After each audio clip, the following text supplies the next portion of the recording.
Kita langsung baca Al-Hikam ya.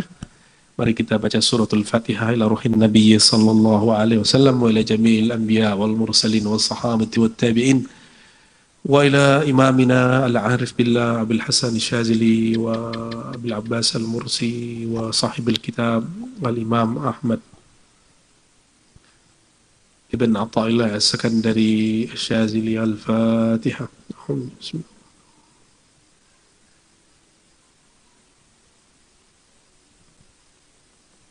المغضوب عليهم ولا الضالين.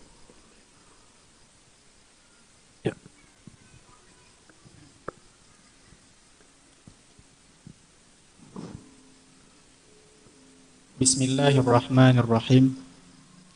Wa bisanadikum ilal imam Ibni Athaillah as-Sakandari qaddasallahu sirrah qala la amala arja lil qulubi min amalin yaghibu anka syuhuduhu wa yuhtaqaru indaka wujuduhu.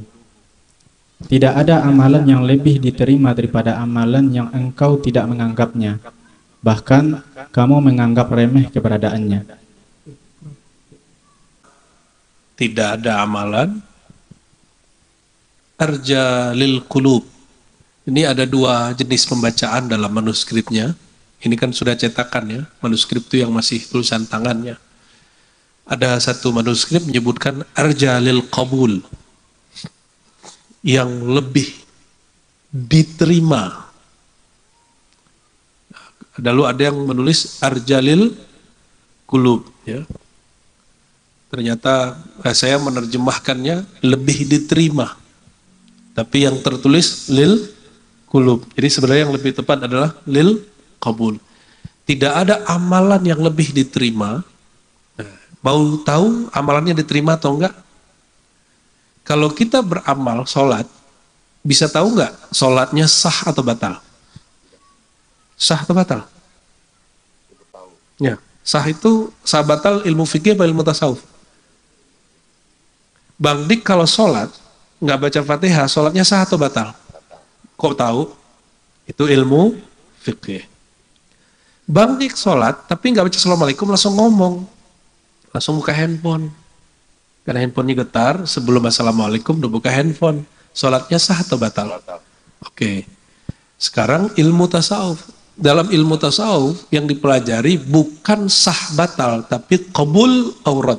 Diterima atau ditolak.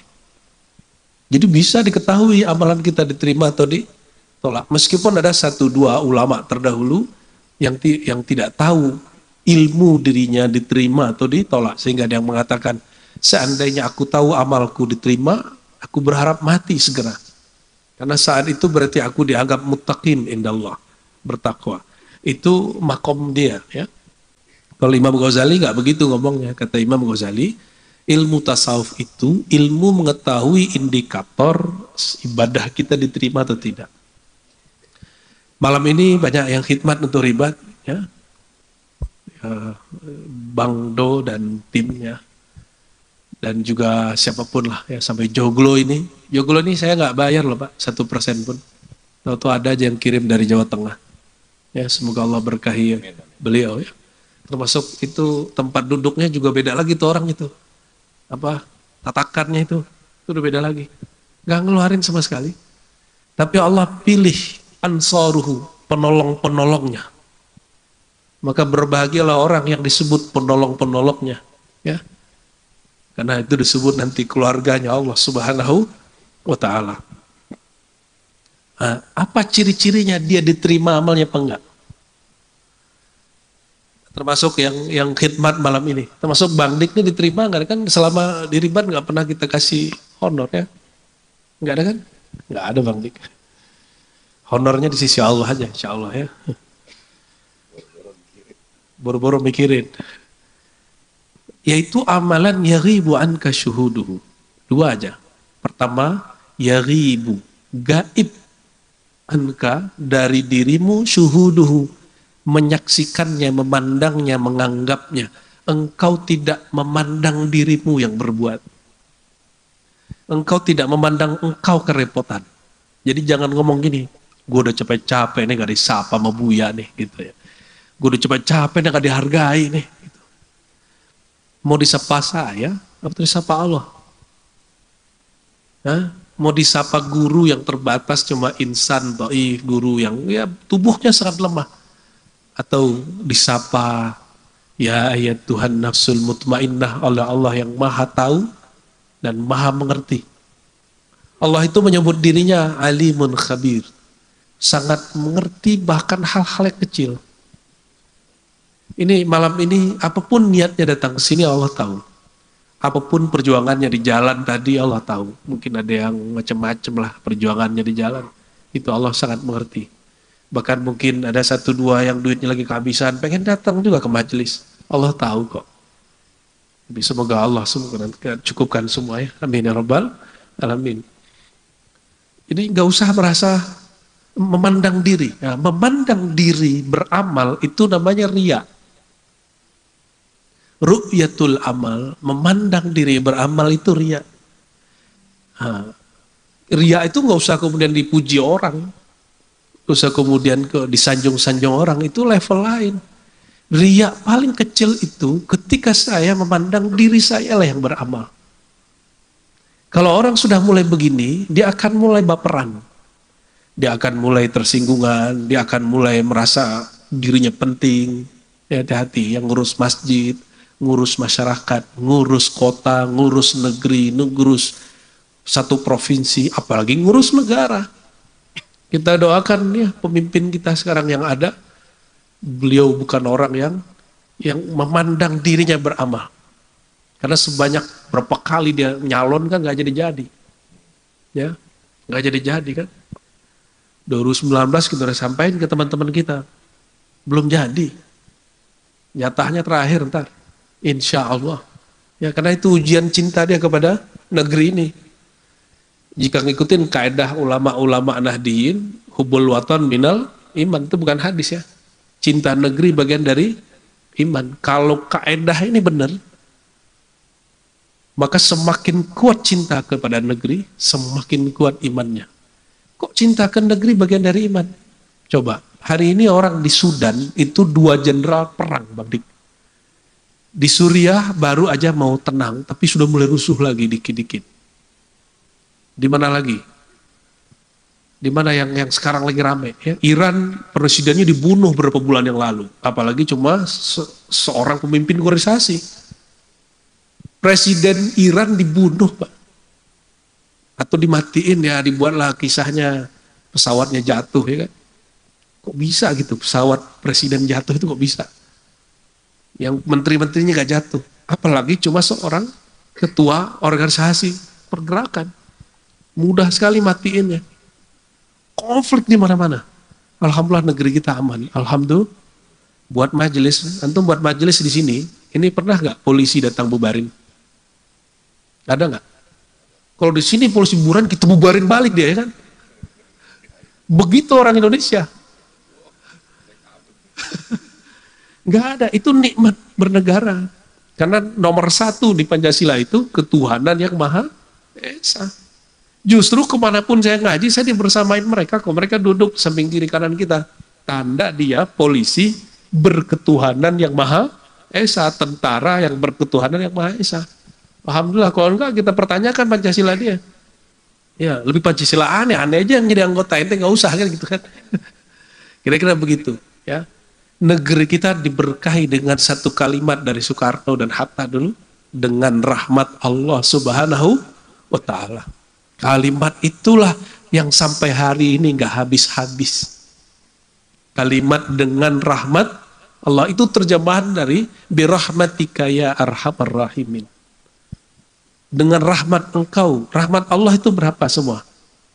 Kata Allah Ta'ala, rahmatku aku simpan 100. 1 diambil, dibagi, diciptakan dunia, nikmat dunia, dari awal sampai akhir, itu baru suatu rahmat yang Allah bagi. Sisanya berapa? 99. Ya. 99 itu bukan di akhirat. Rahmat itu sifat Allah.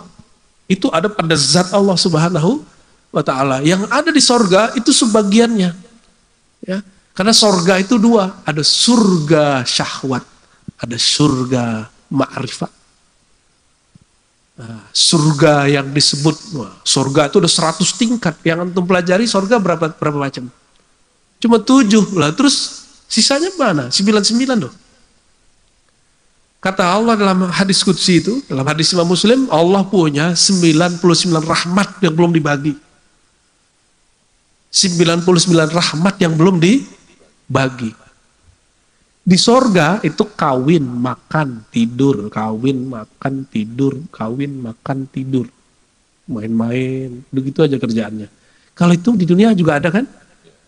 Juga ada. Loh katanya kan irji'i ila rabbiki radiyatan, artinya pulang kepada Allah dulu. Berarti nikmat surga syahwat itu baru sebagian daripada yang 99 itu. Yang atau berapa persen lah di situ. Maka disebutkan dalam hadis qudsi yang luar biasa, itu hadis yang ulang-ulang kapanpun itu dan indah sekali. Setiap pagi dan petang, pagi dan sore, Allah bukalah tabir langit. Langitnya sorga beda dengan langitnya bumi. Kalau kita lihat ke atas itu langit bumi. Langitnya sorga lantung arash. Disingkapkanlah tabir hijab arash. Lalu Allah menampakkan wajhullah, salah satu wajahnya. Wajah Allah itu banyak dong, Dik. Ya, tapi jangan dibayangkan wajah-wajah seperti patung-patung itu, bukan. Ya. Di saat mereka sujud memandang Allah, jadi mandang Allahnya sujud langsung. Di saat itu mereka lupa dengan semua nikmat surga. Yang itu yang dapat cuma surga Firdaus doang, surga tertinggi. Surga bawahnya nggak dapat ketemu Allah, karena mereka memang tidak pernah berniat jumpa Allah.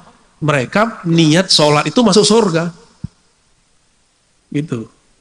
Niat sedekah itu supaya masuk surga, niat haji umroh biar masuk surga, niat puasa biar masuk surga, bukan untuk Allah. Maka Allah kasih. Saya mau tanya, Allah butuh nggak sama sholat antum? Enggak. Sama zakat kita? Enggak. Terus kenapa gaya banget ngomong gini? Ini udah sholat, udah zakat, masih aja susah hidup. Allah itu gitu amat. Urusan ente pemalas, ente gak istiqomah kerja, nggak skillnya nggak bagus, terus Allah yang disalahin. Itu murka Allah 2 kali ntar. Karena sudah berprasangka kepada Allah SWT. Dan ini orang lupa. Dosa terbesar itu setelah syirik, ya, setelah durhaka ke orang tua, dan segala macam itu, yang paling sering dilupakan orang adalah berburuk sangka kepada Allah Subhanahu wa Ta'ala. Itu yang disebut di hadis Nabi, hadis Imam Muslim. Jangan kamu mati illa ya wa antum tuhsinuz dzanna billah, kecuali sedang berbaik sangka kepada Allah Subhanahu wa Ta'ala. Berbaik sangka ke Allah itu berbaik sangka ke wali-wali Allah, kekasih-kekasih Allah, ya. Allahumma sholli ala sayyidina Muhammad wa ala Muhammad. Jadi surga makrifat itu lebih dari sekedar hubungan intim, hubungan badan, makan, minum, enggak, lebih dari itu. Dan disebutkan di situ mereka lupa semua nikmat itu. Bayangin coba. Baru memandang salah satu wajah arsyahnya, boleh kita sebut. Wajah yang Allah tajallikan lewat bagian bawah arsy itu. Kira-kira nih, ya. Antum kan bayangan Allah itu masih tegang ya. Cantiknya bidadari itu cuma percikan dari nur Nabi Muhammad SAW. Berarti kalau mandang wajah Nabi Muhammad, itu antum bisa lupa loh masuk nikmat. Jadi orang-orang ini ketika di surga nanti yang tidak bisa memandang Allah setiap saat, maka dia memandang Sayyidina Muhammad Sallallahu Alaihi Wasallam. Makanya kita kalau beramal itu sudahlah, ya. Amal itu untuk badan ini. Allah nggak perlu amal kita, Allah nggak perlu sholat kita, nggak perlu zikir kita. Yang perlu sholat itu tubuh ini, jiwa ini. Sedangkan Allah nggak perlu. Allah ghani, mughni. Apa arti ghani? Bukan kaya, maha tidak memerlukan selain dirinya. Itu arti dari ghani. Allah itu maha berdikari, mandiri, tidak memerlukan selainnya. Maka siapa yang sholat 1000 kali itu nggak berefek kepada kekuasaan Allah. Ya, oke, ya itu yang pertama. Jadi Ciri-ciri amal kita diterima pertama apa? Tidak memandang, tidak melihat kita beramal. Yang kedua, wa yahtaqara indaka wujuduhu. Bahkan kamu menganggap remeh keberadaannya. Jadi siapa yang sudah beramal, sudah berbagi, itu duit yang ada di rekening Bapak Ibu itu rezeki dari Allah atau mutlak itu punya Bapak Ibu. Kalau dari Allah, jika membaginya kepada hamba Allah, itu namanya kita berjasa, atau kita hanya jadi alat Allah untuk membagikan nikmatnya. Bersyukurlah orang yang menjadi alat-alatnya Allah Subhanahu wa Ta'ala. Itu doa Sidi Abdul Hasan Syazili. Apa kata beliau? Ya Allah, jadikan aku wasilah rezeki engkau sampai kepada hamba-hamba dan kekasih-kekasih engkau.